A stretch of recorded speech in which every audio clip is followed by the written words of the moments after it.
Coucou les amis, j'espère que vous allez tous bien.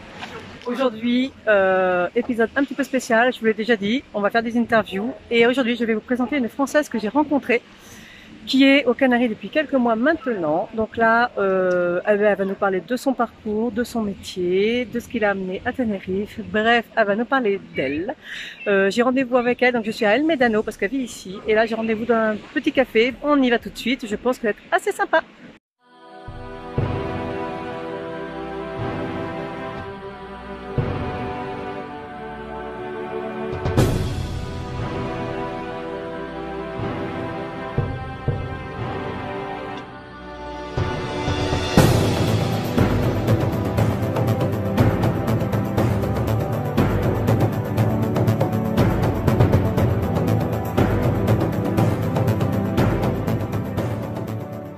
Ça y est, nous y sommes. Donc là, on s'est trouvé un petit coin super sympa.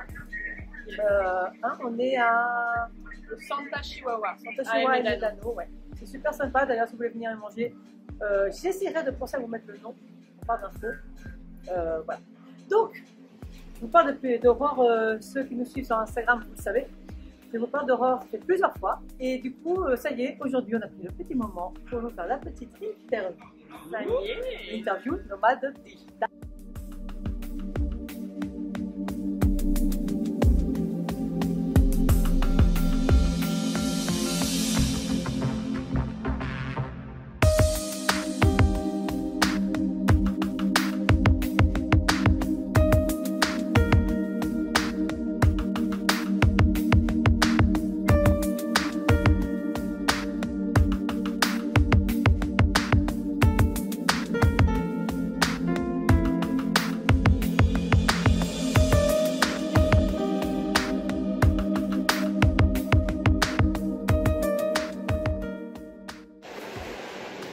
Aurore, oui. Tu peux peut-être te présenter? Ouais, alors je suis Aurore Vallon, je suis coach holistique et nomade digital et je vis actuellement à Tenerife, dans le sud de Tenerife, à El Médano.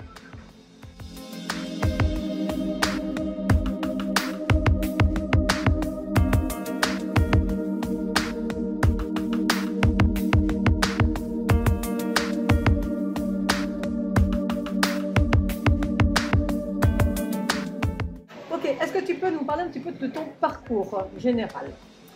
Ouais, alors. D'où tu viens, ce que tu as fait en règle générale? Ouais, alors moi je suis née en France, en région parisienne, et à la base j'ai fait des études en environnement. J'étais ingénieure en environnement pendant plusieurs années, et en fait quand on m'a proposé un CDI pour être ingénieure à temps plein, j'ai flippé complètement, et j'ai refusé, et je suis partie vivre en Nouvelle-Zélande pendant un an. J'ai fait un permis vacances-travail et pendant ce permis vacances-travail, j'ai pu faire du woofing. Donc le woofing, ça permet de travailler dans les fermes en échange du logement et de la nourriture. Donc, en gros, je travaillais 5 heures par jour et j'avais le logement et la nourriture. Et donc j'ai fait ça pendant un an. Toutes les 2 semaines, je bougeais de ferme et j'ai pu traverser l'île du Nord et l'île du Sud. Tu connais bien la Nouvelle-Zélande? Ouais, et j'adore la Nouvelle-Zélande. Tu m'étonnes. Ouais. Je connais pas, mais bon, c'est un rêve. Je te demanderai des petits plans. Ouais, carrément, pas de soucis. Ouais, et puis après ça, en fait, j'ai chopé le virus du voyage, on va dire, et puis j'ai continué. Je suis partie en Australie, plusieurs mois en Norvège aussi pour étudier la permaculture, parce que je suis une grande fan d'écologie, d'environnement, d'agriculture organique, biologie. Et voilà, j'ai continué. Et après, j'ai fait un tour du monde en solo autour des médecines traditionnelles. Donc là, j'ai parcouru l'Asie, l'Océanie et la Polynésie française. Ah, la Polynésie d'ailleurs, je crois que ça a été un de nos premiers sujets. Ouais, c'est clair, ouais. Gros coup de cœur pour la Polynésie française. Ouais. En mode sac à dos, ça passe vachement bien et c'est pas si cher que ça en fait finalement. C'est vrai, c'est ça que ça a la réputation quand même d'être assez onéreux. C'est ça, le billet d'avion pour y aller. Moi, je suis partie de Nouvelle-Zélande, donc ça m'a coûté genre 300 €, donc c'était trop bien. Mais une fois sur place, en fait, ça va quand tu arrives à vivre avec les locaux et tout, tu manges la nourriture locale, franchement ça va. Tu vas pêcher? Ouais, voilà, tu pêches. Je faisais du stop, tu vois, je vivais aussi chez l'habitant, donc au final, ça m'a pas coûté si cher que ça. Et j'ai passé 6 mois là-bas. Ah ouais, donc, quand même. Ouais, c'est cool. Ouais, c'était cool. Donc, du coup,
France?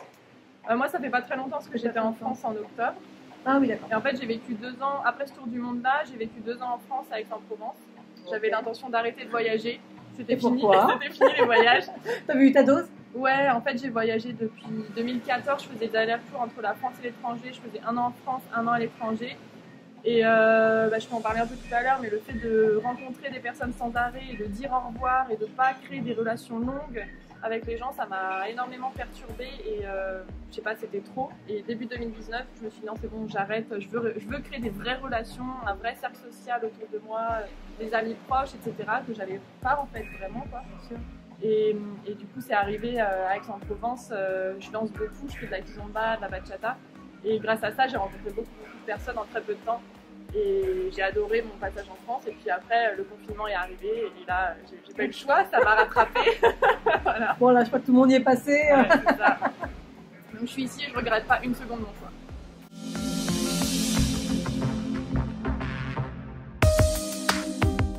Et du coup, est-ce que tu peux nous dire pourquoi, en fin de compte, tu as choisi Tenerife? Est-ce que ça a été le hasard total ou il y avait une raison particulière? Ça a été un peu de hasard, ouais, parce qu'en fait, il y a eu les annonces du gouvernement un mercredi, donc c'était en octobre pour le 10e confinement, et je m'y attendais pas du tout. Enfin, je regarde pas trop les médias, tout ça, donc j'étais vraiment pas préparée psychologiquement. Tu m'étonnes. J'ai vu le discours et j'ai dit non mais c'est pas possible, je peux pas repasser par cette phase-là enfermée chez moi. Et du coup, en 2 jours, j'ai regardé quel pays était pas confiné, était au chaud parce qu'on allait arriver dans l'hiver et je me voyais pas passer mon hiver en Suède ou je sais pas où, dans la neige, c'était pas Pourtant, possible. mais ça doit être super beau. Oui, ça doit être. Enfin, je suis bien allée, mais le froid, c'est vraiment pas pour moi. Et du coup, j'ai cherché les pays, donc j'avais hésité entre le Portugal, la Grèce et Tenerife. Bon, mais je crois que le Portugal, t'as bien fait de pas y aller parce que il est ultra confiné. Portugal, hein. Ouais, donc j'ai bien fait de pas aller au Portugal. La Grèce, pareil, maintenant c'est un peu, il y a le passeport, je crois, vaccinal. Ils l'ont. Je sais pas, il y a un truc, j'ai pas trop regardé, mais en tout cas, c'est pas terrible non plus. Et il y a eu un deuxième confinement après aussi. C'est possible. En gros, t'es tombée sur la bonne. Et je suis tombée sur Tenerife et j'ai eu vachement de chance parce qu'au final, on est trop bien. Il y a les bars, les restos ouverts, le soleil, 25 degrés toute l'année. N'oublie pas qu'il y a le vent. Il y a un peu de vent. On va rétablir la vérité sur Tenerife. Il y a beaucoup de vent. Mais comme on disait, ça rappelle la Normandie, c'est pas mal. Non, c'est vrai que c'est quand même super chouette. Il y a quand même beaucoup de choses à faire sur Tenerife. Ouais. Qu'on aime les balades, ou les randonnées, ou alors sortir, parce que bon, c'est vrai que nous, on n'est pas dans cette optique-là. Les enfants, les filles sont encore petites, mais je suppose que toi, El Médano, tu arrives quand même à bouger pas mal. Ouais, je profite bien, que ça soit des randos, des sorties en extérieur, mais aussi les soirées ici, il y en a. Ouais.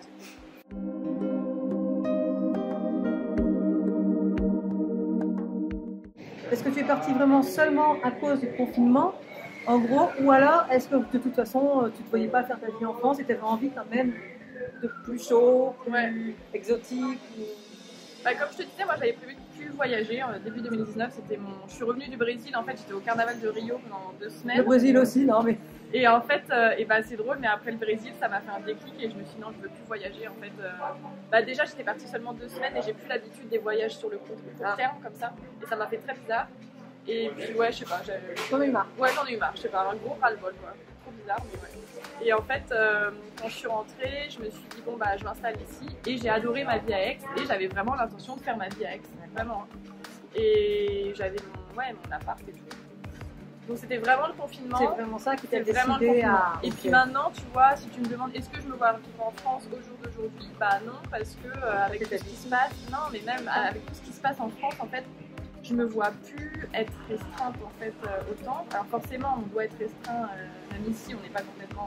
On n'est pas vraiment libre, mais on se sent quand même plus libre. Oui, c'est ça. Et puis il y a moins ce truc de... Je sais pas, l'atmosphère est différente. Complètement. Enfin, nous, ce qu'on voit en France, ce qu'on en entend, ou quand on discute avec des Français qui viennent, la France est très actuellement, je sais pas, j'ai pas les mots, c'est même pas triste d'ailleurs, mais les gens ne vivent plus, quoi. Il y a un gros ras-le-bol général, ils ne vivent plus, je crois que la France déprime en fait. Ouais, c'est ça. Sincèrement, la France déprime. Ouais. Et c'est vrai qu'ici, moi j'ai tendance à oublier en fait tout ça, j'en parle très très rarement, si ce n'est jamais. On parle pas de tout ça, sauf que quand on a envie de rentrer en France et que les billets aller-retour sont annulés, tu vois. Là, on commence à en parler. On dirait que tu parles avec expérience. Mais oui, du coup, j'avais l'intention de rentrer un mois en France pour organiser un peu mieux ma vie là-bas, pour mieux revenir ici. Et en fait, voilà, mes billets ont été annulés avec le 3e confinement. Oui, c'est ça. Voilà, donc du coup, bah, je reste ici. Hein. Bon, bah ça va, tu feras plus tard, Oui, peut-être. Ouais, cet été, je reviendrai un peu cet été. Ouais. Bon.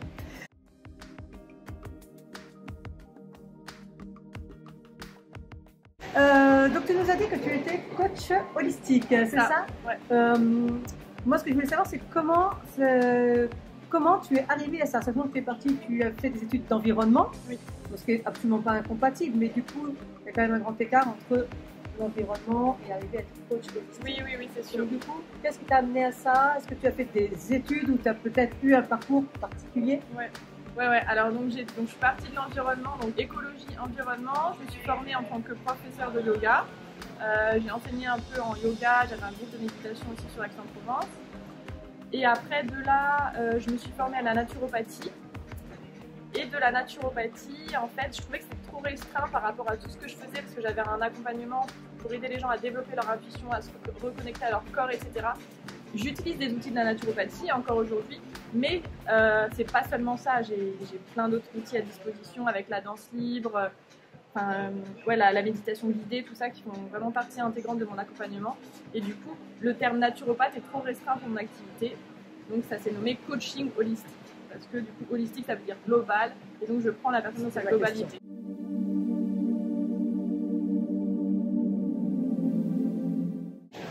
Voilà, c'est ça. Justement, j'allais te demander, pour ceux qui ne savent pas, même moi d'ailleurs il y a peu de temps, qu'est-ce que tu entends justement par coaching holistique? Tu amènes les gens à quoi? Un bien-être?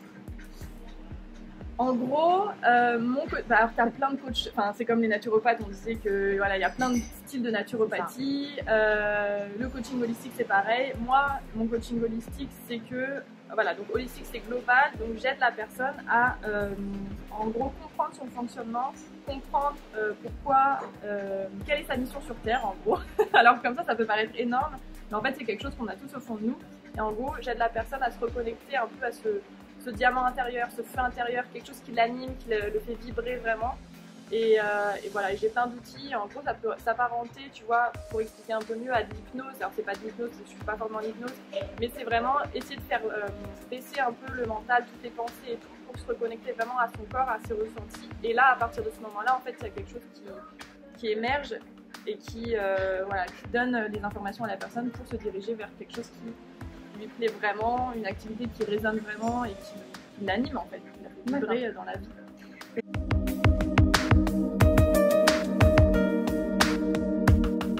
Et, tu m'as dit que tu avais beaucoup voyagé donc jusqu'à maintenant. Est-ce que tu t'es servi en fin de compte de ces voyages, toi, pour pouvoir justement accompagner ces personnes? Je suppose que tu as dû apprendre des techniques à travers tous ces voyages, tu as dû rencontrer des personnes qui peut-être t'ont beaucoup inspiré. Ouais, déjà le voyage en tant que tel, je pense que c'est un accélérateur de prise de conscience, d'ouverture d'esprit, de beaucoup de choses. Et du coup, déjà de base, ça nous reconnecte à quelque chose au fond de nous. Et en plus, voilà, donc j'ai fait beaucoup de rencontres, j'ai fait ce tour du monde autour des médecines traditionnelles. Et pendant ce tour du monde, en fait, j'ai rencontré beaucoup de guérisseurs, des guérisseurs en Asie avec l'Ayurveda, les médecines ayurvédiques. Après, je suis partie en Nouvelle-Zélande, donc là, j'ai passé beaucoup de temps auprès d'une femme médecin maori qui m'a expliqué un peu les techniques, comment elle se reconnectait à la terre, les techniques de massage, il y avait beaucoup d'utilisation des huiles, des plantes, etc. Et puis tout un état d'esprit lié à l'âme, vraiment, qui était assez poussé par rapport à ce que j'avais appris en France. Surtout qu'en France, on n'est pas du tout dans cet état d'esprit. C'est ça, c'est ça. On paraît pour des... Enfin, je dis on, alors moi je commence tout juste, je suis au niveau très bas, mais quand on commence à parler de ça, c'est vrai qu'on nous prend pour des extraterrestres. Hein. Oui, ça dépend. Parce que moi aussi, j'avais cette sensation-là au début. En fait, maintenant, c'est devenu une habitude. Et en fait, tous les gens autour de moi, ils sont un peu comme moi. Donc, peut-être aussi parce que tu as su t'entourer de personnes. Oui, peut-être. Ouais. Tu les as peut-être attirés aussi. Oui, sûrement. En général, on attire aussi ce qu'on est. C'est exactement ça. Ouais. C'était la phrase philosophique de l'interview, c'est ça. Bon ben voilà, sur ce, j'ai sorti ma phrase philosophique.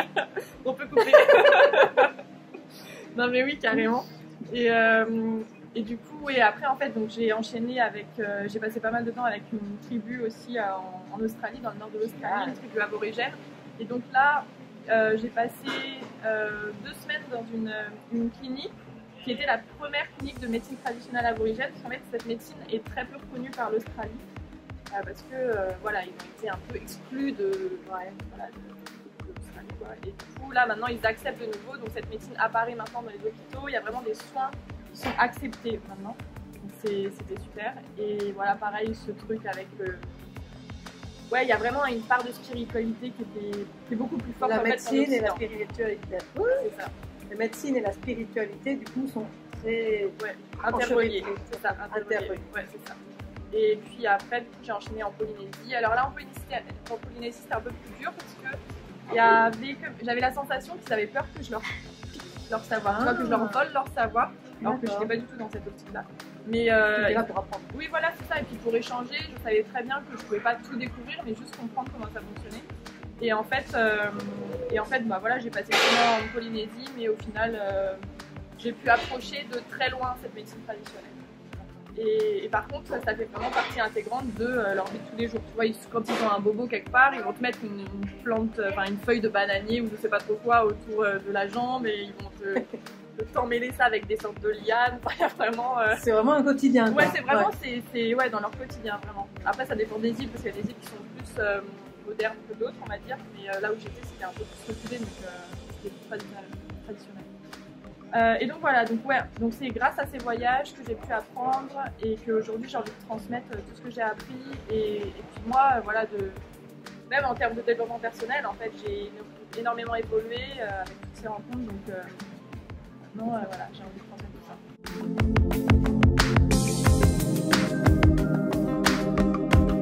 Et donc du coup, tu as été, maintenant tu commences un petit peu à te poser, mais donc nomade digital. Oui.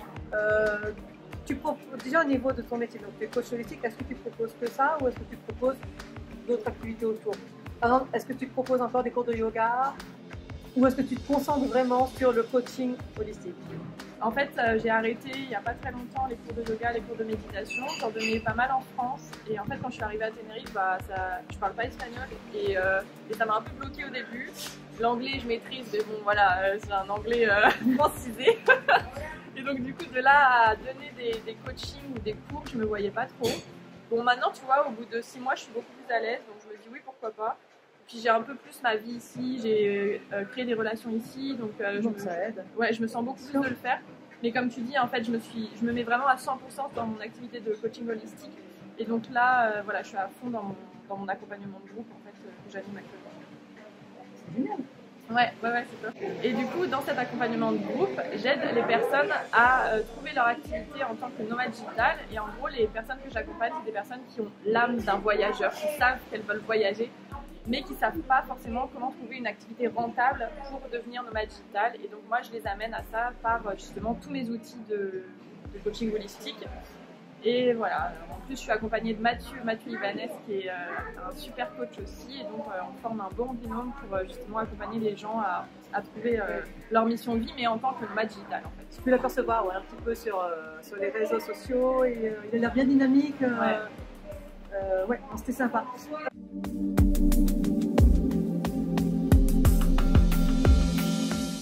Je voulais préciser une chose. Je lis souvent sur les réseaux sociaux, moi plus tard je voudrais devenir nomade digital. Qu'est-ce que tu veux faire plus tard? Je vais être nomade digital. Donc c'est vrai que je pense qu'il est quand même bon de préciser que nomade digital n'est absolument pas un métier. Nomade digital c'est une manière de vivre et pour atteindre cette manière de vivre, en fait il faut se choisir un métier. Je pense que tu expliqueras mieux que moi. Mais oui, c'est ça, c'est exactement ça. En gros, le nomadisme digital, c'est juste le fait d'être nomade, donc de bouger, de pouvoir bouger si on veut voyager, et digital, de travailler en digital en ligne. Mais du coup, tu peux être, moi je suis coach, mais par exemple, Mathieu, lui, à la base, il crée des vidéos. Tu peux être quoi? Tu peux travailler dans le développement personnel, dans le... Il y a quoi? Il y a des... il y a rédacteurs, IT, ouais, t'as des rédacteurs, tu peux être... Et bien il y a beaucoup de métiers qui se sont digitalisés. Oui, voilà, c'est ça. Et d'ailleurs, alors je sais pas, si tu peux nous expliquer un peu comment tu as vécu, mais du coup tu nous as déjà un petit peu dit ce confinement, c'était il y a 1 an maintenant. Ouais. Mais je sais que par exemple pour nous on l'a pas forcément mal vécu. Alors si bien sûr de ne pas sortir c'est très compliqué, surtout qu'en Espagne le confinement était très très dur. on n'avait pas le droit du tout de sortir, mais au-delà de ça, au niveau du métier, on n'a pas du tout mal vécu. Et donc, tout ça veut dire qu'il y a des métiers qui se sont digitalisés. Et par exemple, le métier de prof, alors bien sûr, au début, il était déjà, des profs en ligne, il y en a déjà, tout ça. Mais avec le confinement, ça a explosé. Et c'est vrai que maintenant, c'est vraiment devenu quelque chose qui commence à se répandre pas mal. Et du coup, comment toi, tu as vécu vraiment ce confinement? Donc, tu es venu ici, aussitôt après, aussitôt au moment du confinement? Oui, un petit peu après le confinement, j'ai passé l'été en France et après je suis arrivée ici en octobre. Comment j'ai vécu le premier confinement? Pas très bien. C'était pas une réussite. Mais par contre, ça m'a fait prendre conscience du fait que j'avais quand même le voyage dans le sang et que même si j'essayais de l'enterrer autant que je pouvais, en fin de compte, ça revenait. C'est un passage, quoi. C'est ça, ouais, j'avais besoin de ça, mais en fait, j'avais vraiment le voyage dans le sang et ça fait partie intégrante de ma vie, donc voilà, je vais pas le laisser de côté. Et du coup, je l'ai pas très bien vécu, mais en fait, ça m'a fait prendre conscience que je voulais être vraiment que en digital pour pouvoir voyager, alors qu'avant, j'étais moitié en digital, moitié en présentiel. Et donc voilà, j'ai digitalisé mon activité à 100%. Ok, perfecto.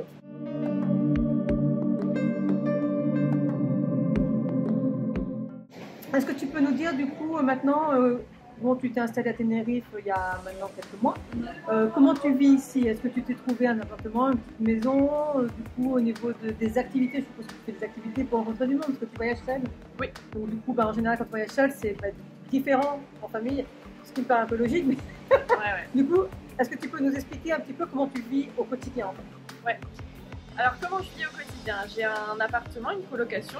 Je loue moi un appartement et en fait je gère la colocation des chambres après. Et à la base c'était des locations pour 1 ou 2 semaines. Finalement mes colocs restent. Ils ne s'en vont pas. Mince. Un message d'ailleurs. Si vous pouviez partir. Non, je rigole. Je les adore. Donc vraiment ils sont super chouettes. On est trop bien. Donc j'ai 3 chambres actuellement. Enfin la semaine dernière on était 4. Et voilà, donc ça tourne comme ça. Donc je vis en colocation, donc ça me permet déjà d'avoir une sorte de petite famille en fait ici. Donc c'est vraiment chouette. Et en plus, l'avantage d'être nomade digital à Tenerife et surtout à El Médano, c'est qu'il y a une grosse communauté de nomades digitaux. Et du coup, il y a beaucoup d'activités qui sont faites tous les jours. Il y a des groupes par rapport au yoga, des groupes par rapport à la danse, des groupes par rapport à des groupes pour tout. Et c'est ce qui m'a permis de partir naviguer pendant 5 jours la semaine dernière. C'est par un groupe en fait qui a été créé sur WhatsApp par rapport à sailing. Pour ceux qui parlent anglais. Donc pour faire en fait on avait loué un voilier, donc un petit voilier de 15 mètres. On est parti à 11 nomades digitaux en mer. On a pu voyager entre les îles à La Palma, à La Gomera. On est revenu sur Tenerife après. Mais du coup ça c'est des activités que typiquement j'aurais jamais pu faire toute seule. Et le fait d'avoir cette communauté ici en fait ça me permet vraiment de voir d'autres choses, même de faire des randos. J'ai fait la randonnée sur le TID, le volcan à côté, de nuit. Et du coup, j'ai pu voir les étoiles, on a vu la mer de nuages au-dessus des nuages, c'était vraiment magique. Donc ça, c'est vraiment des activités que je peux faire grâce à cette communauté ici.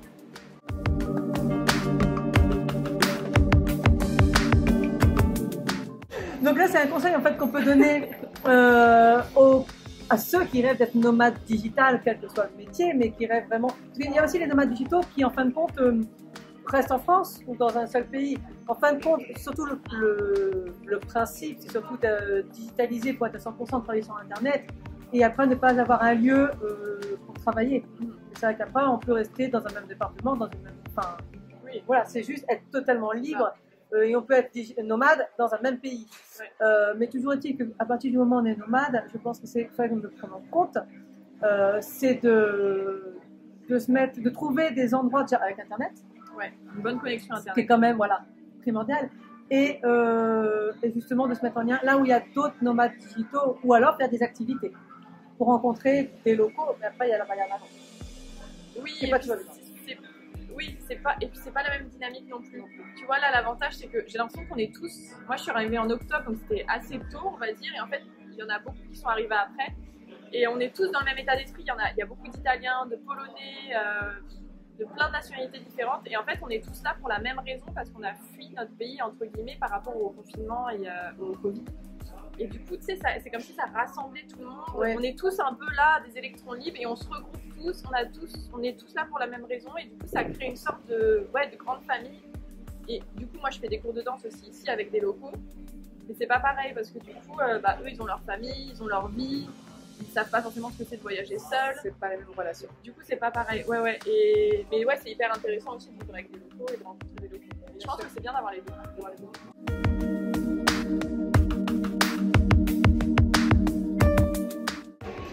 Et maintenant, est-ce que tu peux nous dire quels sont tes projets à plus ou moins long terme? Ouais.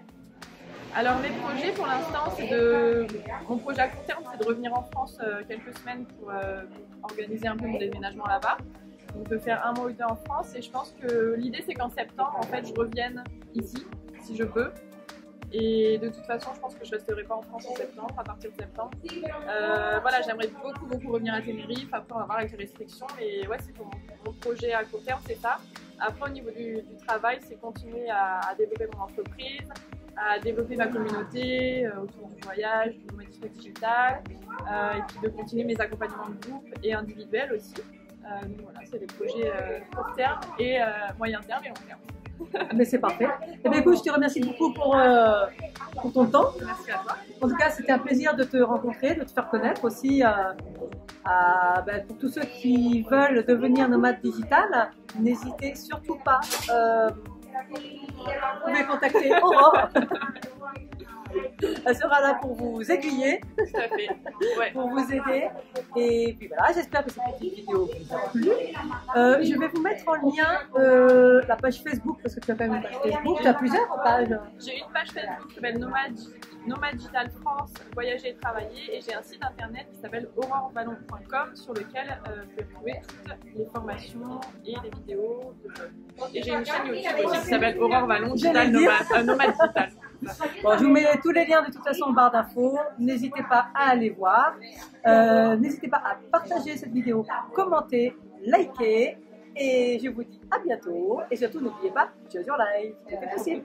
À bientôt. Salut!